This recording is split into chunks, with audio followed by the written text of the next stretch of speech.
Now, in Uganda, an estimated 33,000 Ugandans are diagnosed with cancer every single day, and of which only about 7,400 make it for care at the Uganda Cancer Institute. And every year, 10 million people around the world die from the cancer. And so it is estimated that 70% of cancer deaths occurred in low and middle income countries. For example, here in Uganda, in the East African, we are ranked 7th in the world when it comes to cervical cancer incidences, of which an estimate of around the rate of 56.2 per every 100,000 people in 2020. And if you compare this to the global rate, which stood at 13.3, it makes cervical cancer the leading cause of cancer morbidity and mortality in Uganda, especially where women are concerned. And with an estimation of 6,959 new cases and 4,607 deaths in just 2020, which is 2 years ago, there is a conference that has been organized to address this. Now, in studio, I am joined by Professor Miriam Nakalembe. You're most welcome, Professor. Thank you. And Happy New Year. Happy New Year too. All right. And she is a clinical researcher, Department of Obstetrics and Gynecology. And we're also joined by Dr. Harriet Nachigozi. Doctor, you're most welcome. Nice to meet you. Okay. Dr. Harriet is a specialist, National Health Laboratory and Diagnostic Services. And they're here to talk to us about where we stand as a country in the fight against various cancers. Now, speaking of various cancers, allow me to first ask the most common question. Here in Uganda, which are the most common cancers that we are grappling with, and in men as well as in women? I'll have you, Professor, take on that. Thank you. The most common cancer that we have in women is cervical cancer. And the most common cancer we have in men is prostate cancer. But overall, both sexes, we also have Kaposi sarcoma. I think we may be able to explain that later, what it means, because the other two, it's easy for the audience to understand. Okay. And is it the same for across the world in terms of those two cancers? Are they high in other parts of the world? It's not the same, especially for cervical cancer. Cervical cancer is a highly preventable cancer, and its burden lies mostly in low-middle income countries. The high-income countries do not have a problem with cervical cancer. But for prostate, yes, the burden is high, and it's not so, the disparity is not so much as we see cervical cancer. Okay. All right. Focusing on cervical cancer, because I know that the month of January is Cervical Cancer Awareness Month. In that regard, Dr. Harriet, from where you sit, what are the common signs and symptoms of cervical cancer in women? Thank you so much. There is that fishy odor that comes out of the person. Fishy, like a chenyanga? Like smelling, yeah, like fish. Okay. Then there is also the discharge, which comes making the person uncomfortable. Wherever seated, you are seeing that there is some discharge. There is also the flow of blood when someone is not in menstruation, but you find yourself that you are wet and those kind of things. So those commonly are the three main ones which are associated with cervical cancer. Okay. And how is cervical cancer in particular spread? Thank you so much. Cervical cancer is a viral sexually transmitted infection spread through the infection with high risk HPV. HPV is human papilloma virus. Okay. So, and it is spread like the way HIV is through sexual intercourse mainly. Okay. Yeah. Professor Nakalembe, you talked about the burden. What's the situational status for us here in Uganda as far as the burden of this cancer is concerned? Okay, when you look at the burden of cancers, actually cervical cancer tops the list of cancer causing death, both sexes. When you look at the statistics of death from cancer, both male and female, the cervical cancer tops the list. Then we come down to Kaposi sarcoma, then we go to the breast, the prostate. But cervical cancer, why it's even so painful that we have such kind of statistics, it's highly preventable. It's one of the cancers which is highly preventable. As I told you earlier, most cancers are not preventable. That's why we still see them in places with top-notch medical care. They are still there, cancer burden. Okay. Dr. Harriet, when Professor says highly preventable, when someone hears cancer, by the way, it's the automatic mental diagnosis is death. Yes. Yeah. That's the reality of the matter. That's true. So if we're hearing words like preventable, then Yes. what is the preventative measure for cervical cancer?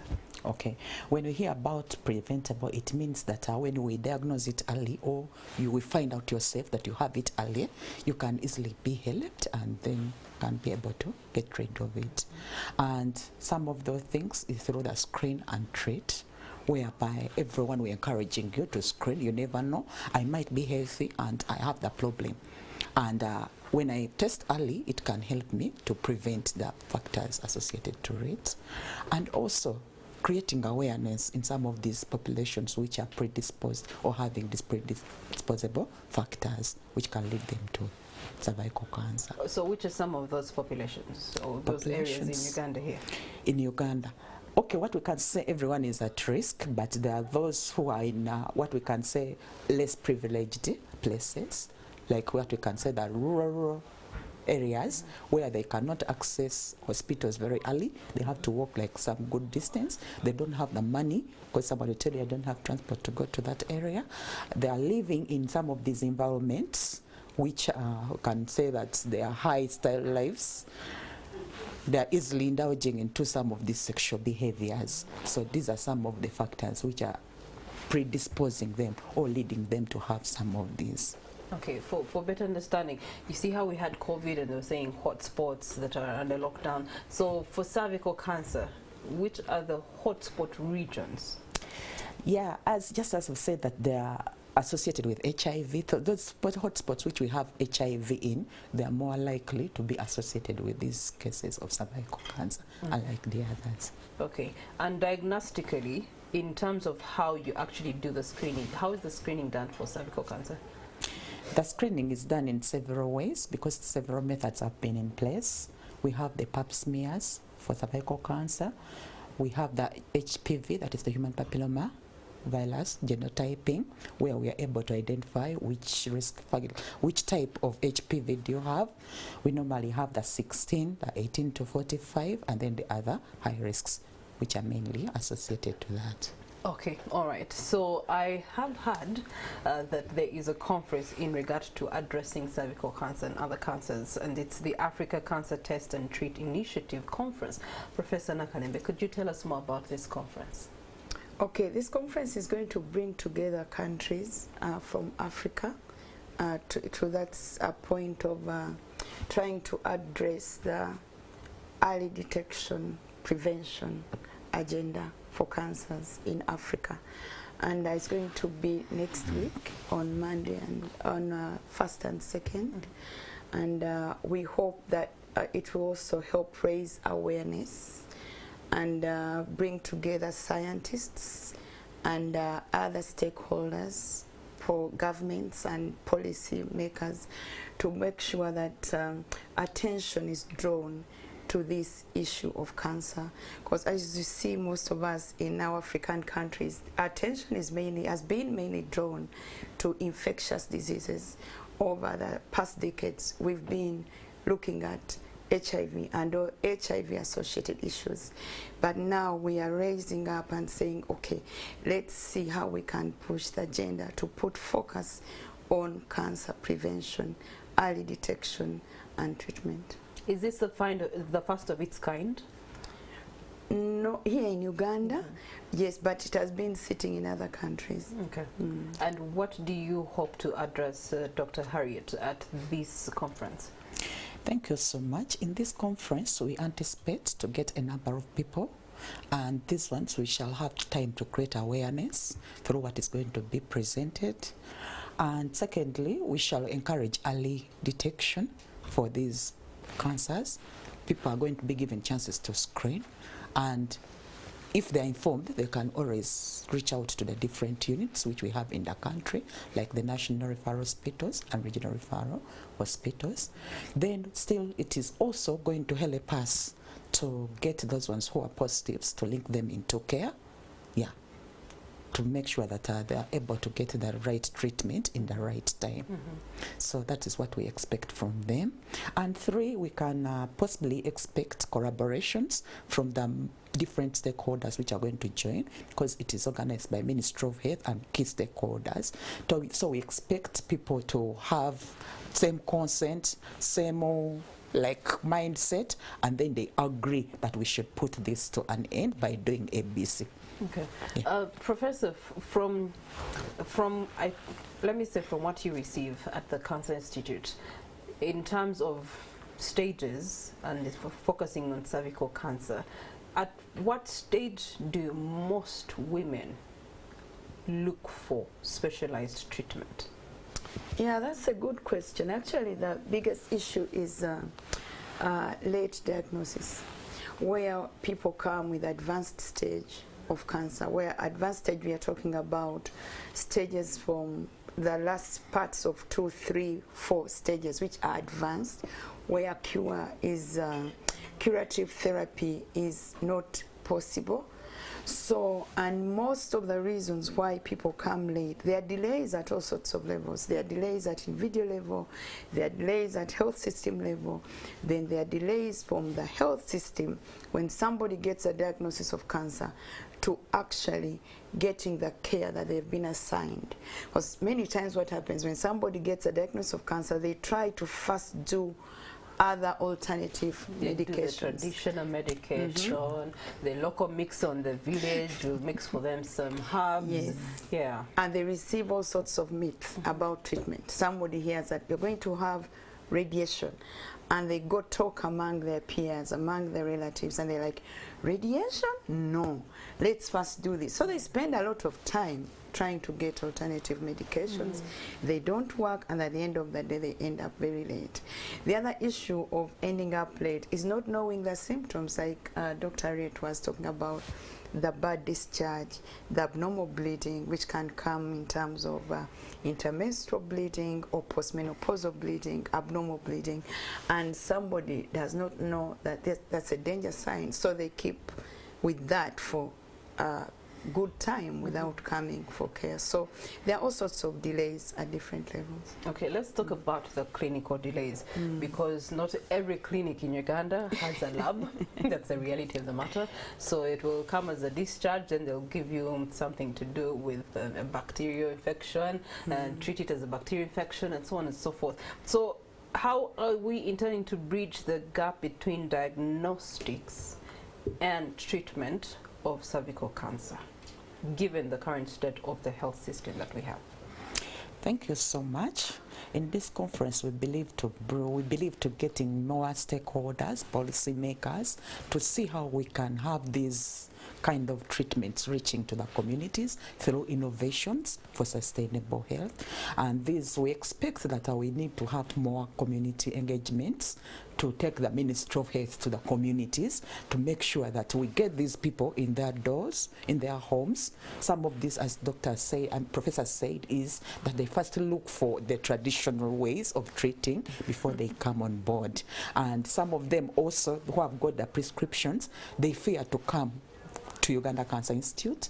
Probably it is expensive. It is, not probably. It is expensive to the ordinary Ugandan. And secondly, they have given them, like, for you, you have this case, you're already having invasive cancer, and the only way is to reach there. So someone is like, I cannot go there, I'd rather sit at my home and die from there. So we need to get all those cases. So there's need for mindset change. Yes. Not that you're being diagnosed with cancer, does it translate into death, that you should accept it immediately you're diagnosed? That's Yes. correct. So we intend to reach out to them, then also to equip the laboratories, to hospitals with the necessary equipment, necessary reagents. That's where we need everyone to participate. We know that in the public there are many people who are willing to support, but they don't know the avenues of reaching out to support. But we've seen these partnerships like the Merinda Gates and others coming in to support government energies to make sure that we reach out with the services to these people. So we are calling on to that approach to see that everyone is able to test and treat, and especially all all women, regardless of your workplace, where you're working in the parliament, we are working in any other sector, it is a common problem to all of us. Okay. Professor, with the partners that are coming on board for this conference, is there any of them that perhaps has an innovation hub? Looking at the case of malaria, where we are right now, the other day I went to a pharmacy and I told them, I feel this, and then they said, it sounds like malaria, so let's first test you. And they just, gave me the testing kit, and I was very impressed. It's like, I don't actually have to go to the hospitals, be in lines, and just to test for malaria to get treatment for it. And so I found that very interesting. Now, are there innovations in that direction to diagnose cancer, so that it can be helpful to the smaller healthcare units in the system so as to address early detection? Okay, that's a good question. Innovations are coming through in various areas of cancer, but I'll talk particularly for cervical cancer. There are innovations which are coming out now that a woman does not have to come to a clinician and do the pelvic exam. Many women do not want to go through the pelvic exam because it's a very private exam. So it's actually one of the barriers why people don't want to go and screen. And so the innovations that are coming out is the test she was talking about, using HPV testing. HPV is a virus which is linked to almost 100% of cervical cancer. So the innovations are coming out such that you can go buy get a brush or a swab and do it yourself, and have it taken to the lab, and they check it without anybody doing a pelvic exam on it. So that's one of the innovations that are really breakthrough. So if we can upscale that and take it to the villages, even village health team members, the village health team members who help in the health promotions and so on in the communities, can distribute those swabs, and women collect them and they send them to a centralized lab and they test them. Okay. Dr. Harriet, in terms of, innovations, and we know that the Cancer Institute at Mulago has done its very best to bring on the best equipment to be able to deal with this disease and the different cancers that we have in Uganda. However, you keep seeing an increase in people who are having cancer than a reduction. What are the other underlying factors that are creating an enabling environment for cancers to increase in Uganda? Thank you so much. About this, we have so many other factors that are associated to that. Late awareness. Someone is not aware. By the time they come, it's already in advanced stage. It has already grown and it cannot be managed well. Then secondly, about the environments we are looking at, that we have already those zones which are known to have some of these predisposing factors, like I can mention especially where areas of flooding are, that we have those waterborne kind of chemicals which are attributing to some of these. From research it has indicated that. Then thirdly, a lot of promiscuity. As we've said, that cervical cancer is the leading cause of death among Ugandan women, and that is accountable because many people have been involved into sexual intercourse, because we are seeing also the HIV is increasing instead of reducing. Then we also have that dietary problem, that many of us, we are so rich in getting into quick foods, fast foods, other than eating the traditional foods, which also have more value than what we are always aiming at, chips and chicken. It's not bad, but when you over-frequent this, it can also be a problem. We've talked about the lifestyles, depending on how someone is handling his or her life. That is also another factor. However much that we have provided what we can, and that is where we need innovations to reach out to the people, to be the people's voice. Okay, so speaking of reaching out, I know that government has done its very best to reach out to treating these cancers, and the Cancer Institute has been receiving state-of-the-art equipment. I think recently we did a story looking at the modification of the facility that's going to be accommodating the new machines, and at the end of the day, the hope is that there's going to be minimal cost to the Uganda. Now, looking at medical tourism, India and our neighbors Kenya have done a great investment in that direction, and therefore enhancing their medical tourism. Where does this leave us here in Uganda in terms of cost reduction while treatment of the disease? Professor? Okay, where does it leave us? There is still the modifications, the improvements, and the treatments are coming in, yes, but I think still we still have a long way in terms of dealing with the burden. As you see, all these things are in one place, the Uganda Cancer Institute. It can only do so much. The population has to come to Kampala. You go up. Someone in Karamoja has to come to Kampala. Yes. So we still have a long way to go to put these treatment centers in the major regions. For example, let there be one in the northern region, let there be one in the western, let there be one in the eastern. A same thing which is like at the Uganda Cancer Institute. Also to add on, why are we seeing increasing cases? Oh, that population is also growing. The population which produces the cancer cases is also growing. And as she was talking about the modifiable risk factors, they're also there. The diet, lifestyle, the alcohol consumption, the tobacco, obesity, all these things are also growing. Okay. All right, back to the conference as we come to a conclusion of this. Dr. Harriet, who's expected at the conference, and any other details you'd like to share with us? Thank you so much. Who is expected to the conference? All of us, as long as you're a citizen of Uganda. Oh, it's not limited to doctors and professors. It's not limited. Right. Because we want to create that awareness. Because I was going to get my business card and add Dr. Priscilla. No, it's not because